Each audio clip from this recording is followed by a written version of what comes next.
আসসালামু আলাইকুম। এই শহরে লিখেছেন আজ্জা সূচনা। কম্বল মুড়িয়ে বসে আছে শিরিন। বিছানার এক কোণে বসে সামনে নিউজ পেপারে মোড়ানো নেতিয়ে যাওয়া ফুলগুলো তার দৃষ্টির কেন্দ্রবিন্দু। এই ফুলগুলোর মাঝে কি ভিন্ন কিছু লুকিয়ে? শীতলতা দ্বিগুণ বাড়িয়ে দিচ্ছে তারা হুট করে চোখ গেল আয়নায়। অদ্ভুত দেখাচ্ছে তাকে, কিছুটা পুচকে ভূতের মতো, মাথাসহ সারা শরীরে কম্বল মোড়ানো। ঠিক করে হেসে ফেলে শিরিন।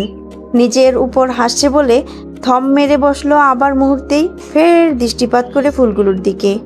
পরপর নজর ঘুরল ফরহাদের বইয়ের দিকে। কম্বলের অন্দর থেকে এক হাত বের করে টেবিলে থাকা বইটি নিল। পাতা উল্টে সেই লেখাগুলো পড়তেই দৃষ্টি আটকে গেল। বইটি বিশেষ, অনেক স্মৃতি জড়ানো। এই লাইনে, এই জায়গায় বিচিত্র এক অনুভূতি জন্মালো, যে অনুভূতি মোটেও ইতিবাচক নয়, বরং এটিকে অভ্যন্তরীণ অসন্তোষ বলা যায়। কিন্তু কেন? নিজেকে নিজেই প্রশ্নবিদ্ধ করল শিরিন। জবাব আবিষ্কার করার পূর্বেই ফোনে একের পর এক নোটিফিকেশন আসতে থাকে। মনোযোগ ভঙ্গ হলো শিরিনের। ফোনটা হাতে তুলতেই দেখলো হোয়াটসঅ্যাপে একের পর এক ছবি আসছে।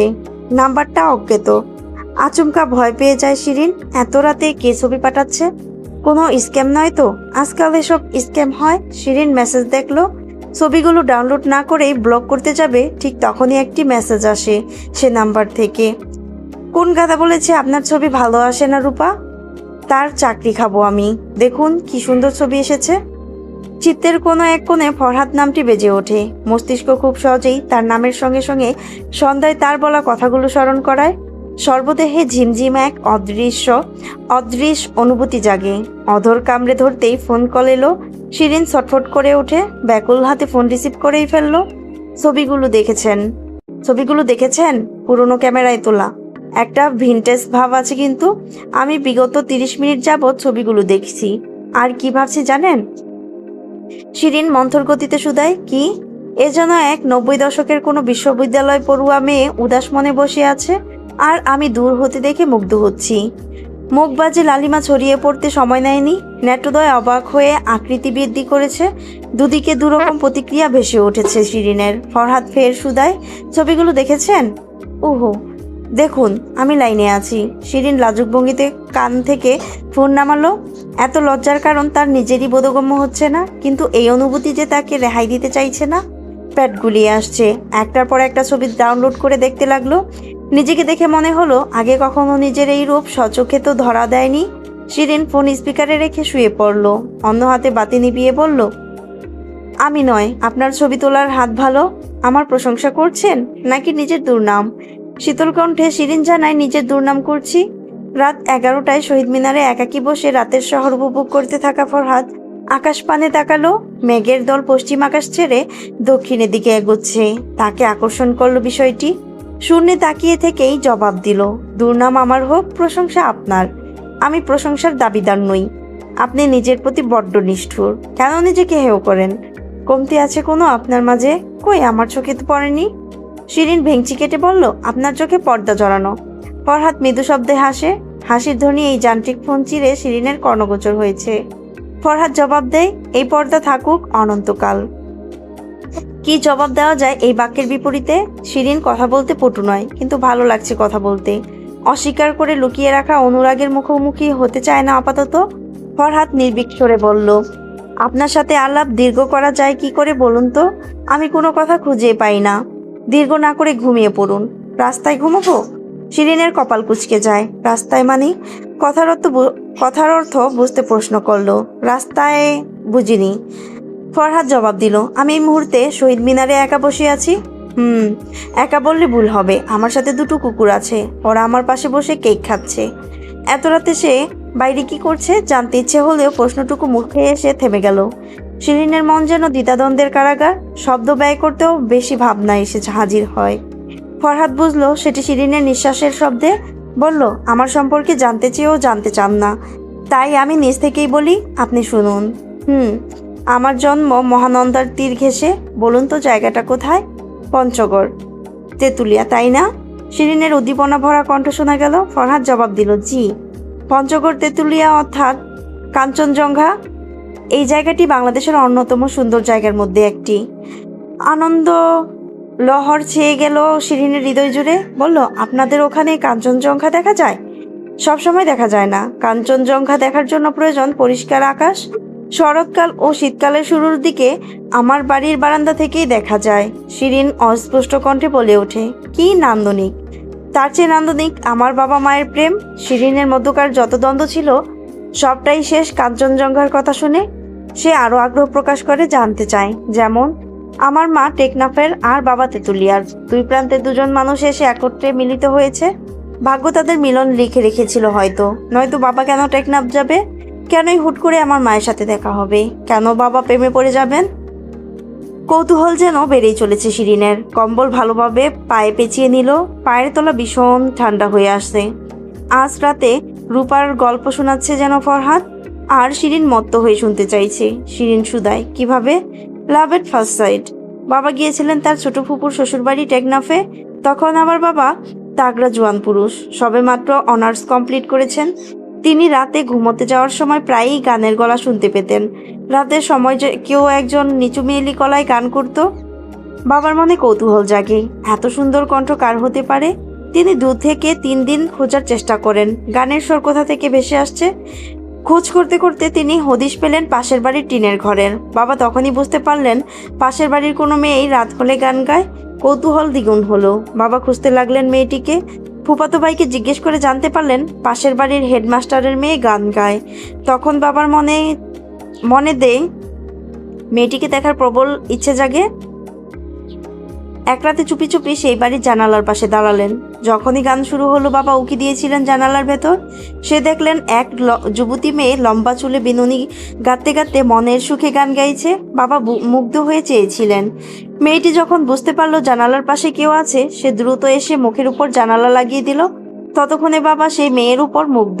পুরুষ মনে নতুন প্রেমের সুর গেঁথে দিয়ে গেছে কেউ।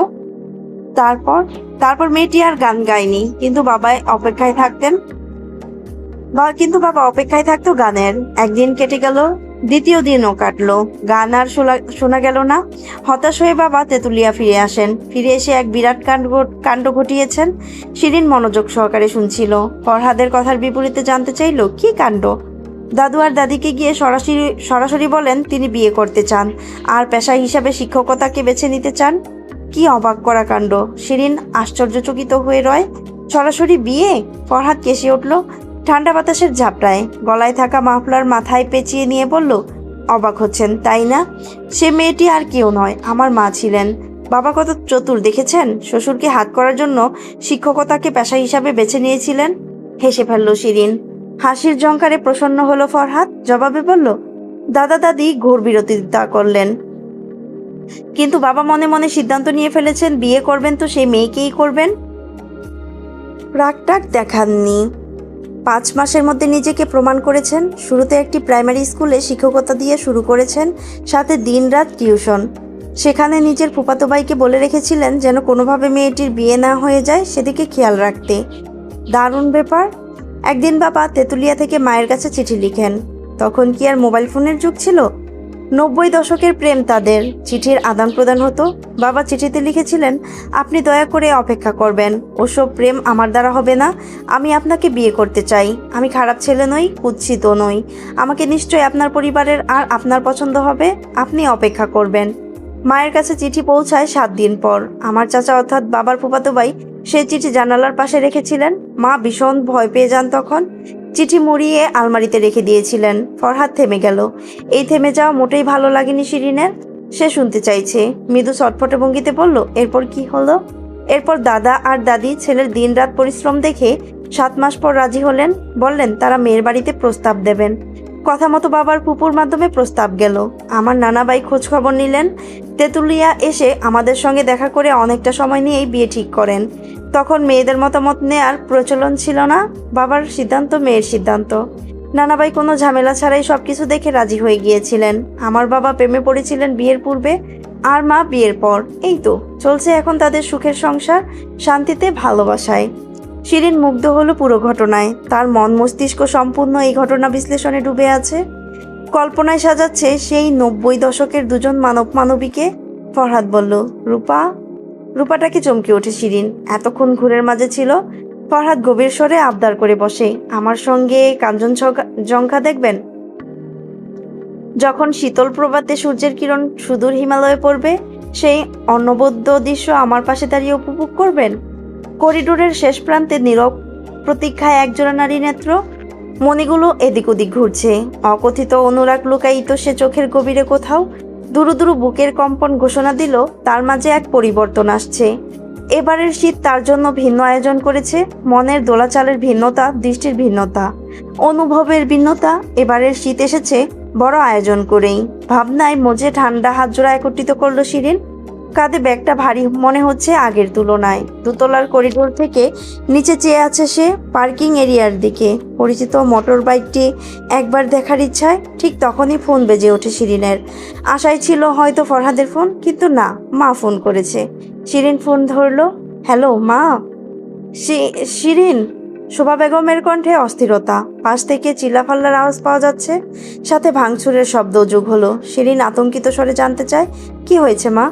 তোর চাচা আর চাচি ঘরে ঢুকে ভাঙচুর করছে।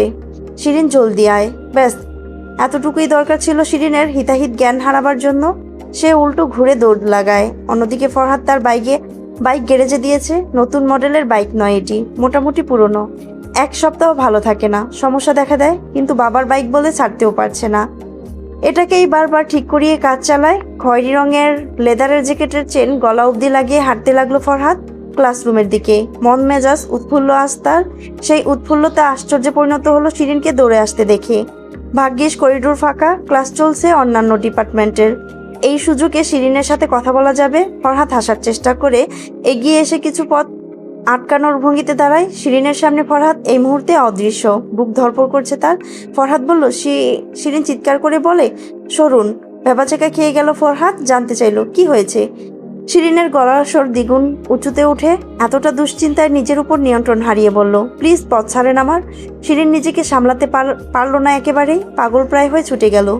যাওয়ার পূর্বে ফরহাদের গায়ে ধাক্কা লেগেছে। স্তব্ধ হয়ে দাঁড়িয়ে আছে ফরহাদ। পেছন থেকে কেউ একজন তাচ্ছিল্য করে বলে উঠল, আহারে, মেয়েটি পাত্তাই দিল না ফরহাদকে। So sad. যার ভয় ছিল সেটিই হয়েছে। পেছন থেকে আসা কণ্ঠটি অপরিচিত নয়। ফরহাদ চোখ খিচে বন্ধ করে ফেলে, হাত মুষ্টিবদ্ধ করে পেছনে ফিরে বলল, this is none of your business Rajeev. Rajeev করিডোরের রেলিংয়ে হেলান দিয়ে দাঁড়ায়। ফরহাদের সাথে ঘটে যাওয়া ঘটনাটি দেখেছে সে। ফরহাদের সাথে রাজীবের রেষারেষি আজকের নয়, বরং ক্যাম্পাস জীবনের শুরু থেকে। সামান্য একটি ক্রিকেট ম্যাচের মাধ্যমে সূত্রপাত এই শত্রুতার। কারণটা তুচ্ছ হলেও তাদের মাঝে আক্রোশ এখনও সেই প্রথম দিনের মতো। ফরহাদ নিজের ভাগ্যের উপর ভীষণ বিরক্ত হলো। তারই কেন দেখতে হবে? আর এই মুহূর্তে সেই কেন এখানে উপস্থিত? রাজীব ফরহাদকে তিরস্কার করে বলে ওঠে, একবার ছেঁকা খেয়ে বাঁকা হয়েছিস। ডিস মেরে চলে গিয়েছে তোমার প্রিয়তমা তোমাকে, এখন আবার নতুন প্রিয়তমার কাছ থেকেও ধাক্কা। তোর জন্য কষ্ট হয় রে, ভীষণ কষ্ট হয়।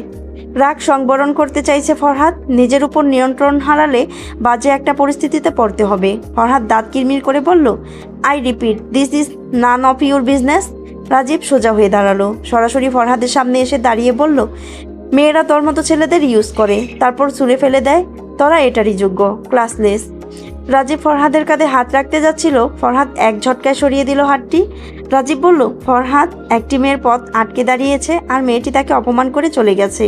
লজ্জার বিষয়। মানুষ জানলে কি বলবে বল? ক্যাম্পাসে সবাই সিসি করবে। তোর না এত সেলফ রেসপেক্ট? ধুলোয় মিশিয়ে দিয়ে গেল সব। বলে চলে গেল রাজীব। হাত নিষ্পিস করছে ফরহাদের মারার জন্য, কিন্তু নিজের উপর নিয়ন্ত্রণ করে গেল। গা রিরি করে উঠল ফরহাদের। অপমানে জর্জরিত সে। পুরুষ অহমিকায় আঘাত পড়েছে। ফরহাদ বুঝে উঠতে পারল না আসলে হয়েছেটা কি। গত রাতেও তো সব ঠিকই ছিল। লম্বা সময় ধরে তাদের কথা হলো। তাহলে সকালেই তার ভিন্ন রূপ। একবার কি ফোন করে জানা উচিত? ফরহাদ ফোন বের করে কল মিলায় শিরিনের নাম্বারে। যতবার রিং হচ্ছে ততবারই কেটে দিল শিরিন। 3বার ফোন করলো ফরহাদ, লাভ হলো না কোনো। চতুর্থবারে এসে ফোনটাই বন্ধ হয়ে যায়। ফরহাদ বিড়বিড় করলো, আপনি তো সেরকম মেয়ে নন শিরিন, আপনি ভিন্ন, সাধারণ। কোনো কারণ ছাড়া এই কাজটি কেন করলেন?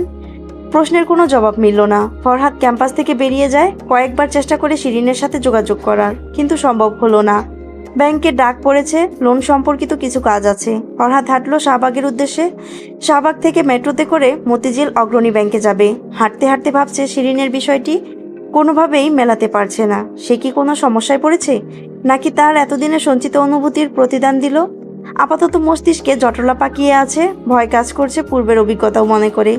মেট্রোতে বসে ফোনে থাকা শিরিনের ছবির দিকে তাকিয়ে বলল, আপনি যেন আমার অতীতের মতো আরেকটি কালো অধ্যায় না হন।